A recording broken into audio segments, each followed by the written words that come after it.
আসসালামু আলাইকুম। কেমন আছেন সবাই? আশা করি ভালো আছেন, সুস্থ আছেন। আমিও আল্লাহর রহমতে ভালো আছি, সুস্থ আছি। আজকে হাজির হয়েছি আবার আপনাদের সামনে একটি নতুন ভিডিও নিয়ে। আমি আজকে করে নিচ্ছি নতুন আলু দিয়ে শীতের সবজি ব্রকলি ভাজি। ব্রকলিটা কিন্তু ভাজি খুবই ভালো লাগে এবং এর স্যুপও খুব ভালো হয়। আমি এখনো এর তরকারি খেয়ে দেখি নাই, কোনো একদিন করব। ভাজিটা নেড়ে চেড়ে আমি করে নিচ্ছি। শীতের দিন প্রতিদিনই কোনো না কোনো সবজি খাওয়া হয়েই যায়। দিয়ে দিলাম ধনেপাতা। ভাজিটা হয়ে এসেছে, কিছুক্ষণের মধ্যে এটাকে আমি নামিয়ে নেব। এখন আমি একটা মাছ রান্না করব। সেজন্য আমি পাতিলের মধ্যে পেঁয়াজ লবণ দিয়ে ভালো করে ভেজে নিচ্ছি তেলের মধ্যে। একে একে মশলাগুলো দিয়ে ভালো করে কষিয়ে নেব।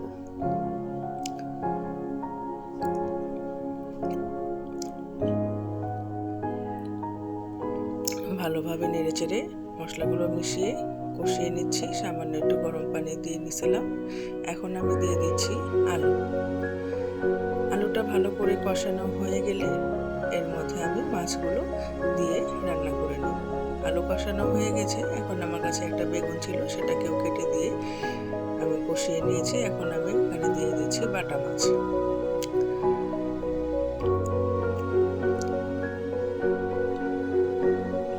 ভালোভাবে কষাচ্ছি। আমার কাছে আগে রান্না করা 2 পিস মাছ ছিল, তরকারি শেষ হয়ে গিয়েছিল কিন্তু মাছগুলো পড়েছিল।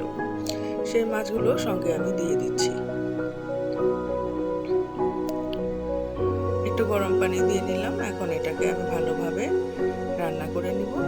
দিয়ে দিলাম কাঁচামরিচ, ধনেপাতা। রান্না প্রায় শেষ। একটু ভালোভাবে হয়ে গেলে নামিয়ে নেব। এখন আমি মুরগি রান্না করব। পাতিলে আমি তেলের মধ্যে পেঁয়াজ দিয়েছি, লবণ দিয়ে নিলাম। এটাকে ভালো করে ভেজে নেব। পেঁয়াজটা যদি ভালোভাবে ভাজা না হয় তাহলে এটার ঝোলটা খেতে ভালো লাগবে না।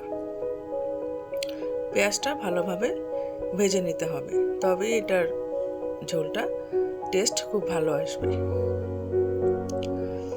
ভালোভাবে ভেজে নেওয়ার পর দিয়ে দিচ্ছি আদা বাটা, রসুন বাটা।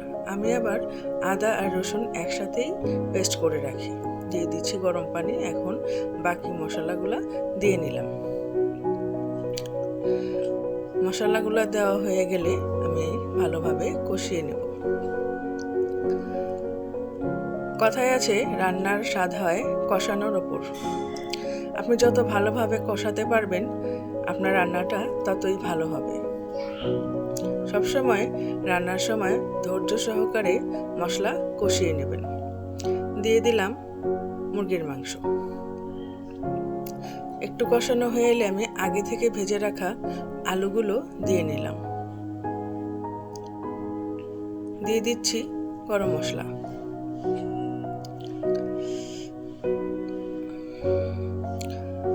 মুরগিটা আমার ভালোভাবে কষানো হয়ে গেছে। এখন আমি একটু গরম পানি দিয়ে ঝোলটা দেব। কাঁচামরিচ দিয়ে নিলাম। আমার রেডি মুরগির মাংস।